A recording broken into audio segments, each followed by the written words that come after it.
Gus Mus ceritakan awal kenal Gus Dur saat kuliah di Mesir, ungkap makna, begitu saja kok repot, Kamis.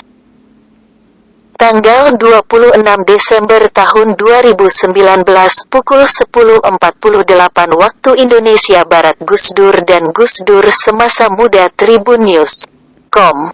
Presiden keempat RI Abdurrahman Wahid atau Gus Dur meninggal dunia pada tanggal 30 Desember tahun 2009 silam.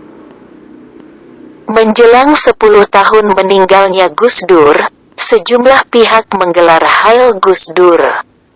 Pada Rabu, tanggal 25 Desember tahun 2019, malam, Pengurus Besar Nahdlatul Ulama, PBNU, menggelar Hail ke-10 Gus Dur.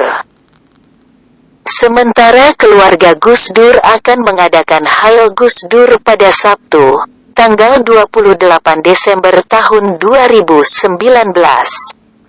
Mengenang 10 tahun meninggalnya Gus Dur, pengasuh Pondok Pesantren Raudlatul Talibin, Leteh, Rembang, Kiai Haji Mustofa Bisri atau Gus Mus mengungkap awal-awal perkenalannya dengan Gus Dur.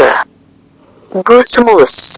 Instagram Ahmad Mustafa Bisri atau Gus Mus. Gus Mus dan Gus Dur muda saat itu sama-sama menjadi mahasiswa di Kairo, Mesir. Cerita seputar awal perkenalan dengan Gus Dur itu diungkap Gus Mus di akun Instagram pribadinya, @s.kakung, Kamis, tanggal 26 Desember tahun 2009. Ia mengunggah foto dirinya bersama Gus Dur saat masih mahasiswa. Menurut Gus Mus, ia mengenal Gus Dur di Kairo tahun 1964. Pertemuannya dengan Gus Dur di awal-awal itu telah menarik perhatian Gus Mus. Semakin dalam mengenal Gus Dur, Gus Mus semakin terkesan dengan sahabatnya itu. Gus Mus juga menyinggung ungkapan, begitu saja kok repot yang kerap dilontarkan Gus Dur semasa hidup. Berikut cerita Gus Mus tentang Gus Dur muda sebagaimana dikutip Tribunnews.com dari akun Instagram Gus Mus. Sosok di sebelahku ini sejak pertama kali aku mengenalnya, di Kairo, Mesir, tahun 1964. Sudah menarik hatiku. Sebelumnya, melihat wajahnya saja belum pernah. Pada waktu aku ke rumahnya di Jakarta dan bertemu ibundanya, sama sekali tak ada diceritakan tentang dirinya dan keberadaannya di Mesir. Tapi begitu berjumpa, sikapnya seolah-olah dia sudah mengenalku sejak lama. Tak ada basa-basi lazimnya orang baru bertemu dan berkenalan. Justru aku yang canggung dengan sikapnya yang tidak umum itu. Dan sudah sejak pertemuan, tanpa perkenalan, itu. Dia memanggilku, Mus, dan aku memanggilnya, Mas. Baru ketika pulang di tanah air, ketika orang-orang memanggilnya, Gus, dia pun memanggilku, Gus, meski aku tetap memanggil nih, Mas. Alhamdulillah. Di rumah aku punya kakak, almarhum Kiai Haji Kholil Bisri, yang seperti sahabat karib dan di perantauan. Allah menganugerahiku sahabat karib yang seperti saudara ini. Di dekatnya, aku selalu merasa kecil. Mungkin karena aku selalu memperhatikan pikiran-pikirannya yang besar. Sering apa yang kupikir besar, dia bisa menjelaskan bahwa itu hanya perkara sepele, meski dia tidak selalu menjelaskannya. Sementara aku masih sibuk memikirkan kuliah dan persiapanku menghadapi ujian, dia sudah memikirkan Indonesia dan bagaimana bisa mempersiapkan hikmah yang optimal bagi negeri yang dicintainya itu. Ketika aku baru memikirkan bagaimana setelah pulang nanti aku membangun rumah tangga, dia sudah memikirkan bagaimana membangun peradaban dunia. Baginya dunia ini, termasuk kekuasaan hanyalah main-main dan senda gurau belaka, seperti difirmankan oleh Tuhannya sendiri. Qs pukul 6.32, Qs 47/46, Qs 57/20. Baginya, yang terbesar dan terpenting ialah Allah, kemudian hamba-hambanya. Karena itu ungkapannya, begitu saja kok repot, bagiku, bukan ungkapan majas atau kinayah belaka. Ya Allah, rahmatilah saudaraku, Abdurrahman Wahid, dan juga saudaraku Kiai Haji Kholil Bisri, sebagaimana engkau merahmati kekasih-kekasihmu. Al-Fatihah. Postingan Kiai Haji Mustafa Bisri soal Gus Dur. Instagram @s.kakung. Sumber utama dari tribunnews.com/Daryono kurung tutup.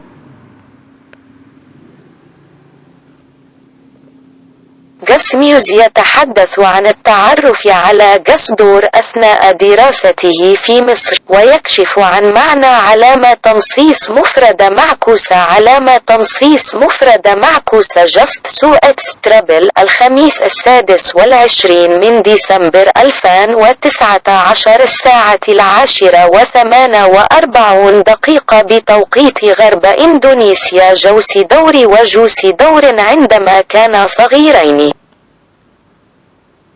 TRABUNNEWS.com. توفي الرئيس الرابع لجمهورية إندونيسيا عبد الرحمن وحيد أو جوسي دور في 30 من ديسمبر 2009.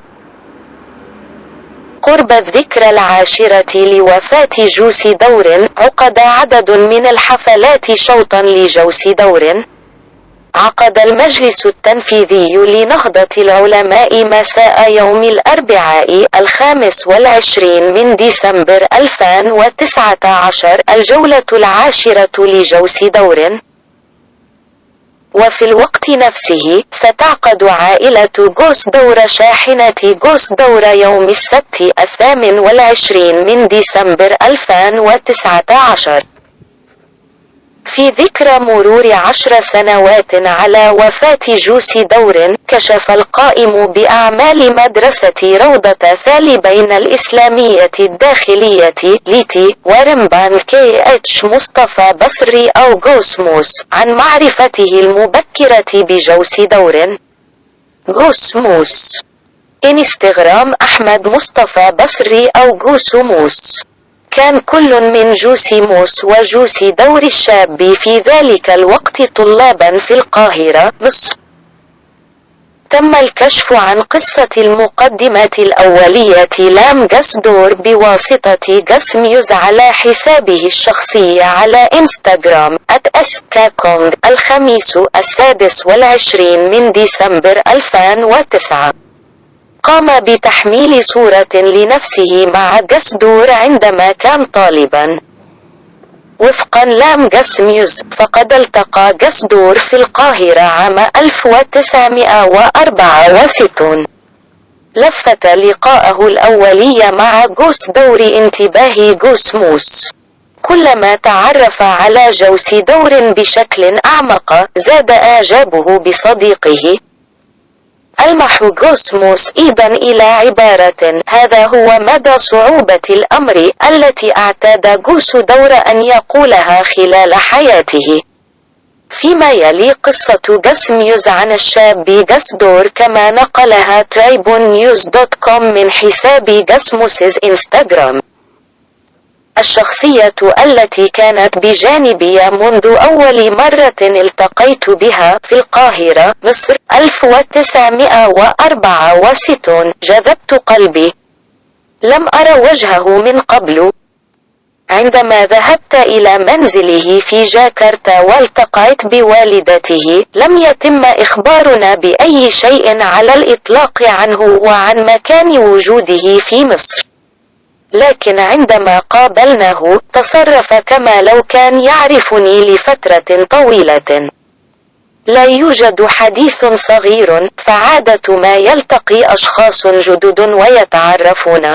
كنت أنا الشخص الذي كان محرجا بموقفه غير التقليدي.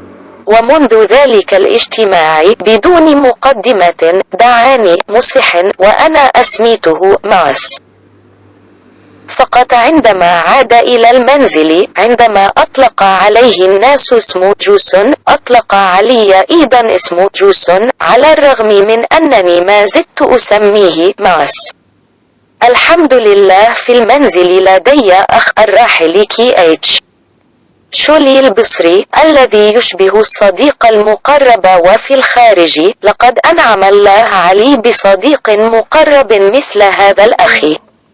بالقرب منه أشعر دائما بأنني صغير، ربما لأنني دائما أهتم بأفكاره الكبيرة. في كثير من الأحيان ما اعتقدت أنه رائع يمكنه أن يشرح أنه مجرد تافه، على الرغم من أنه لا يشرح ذلك دائما.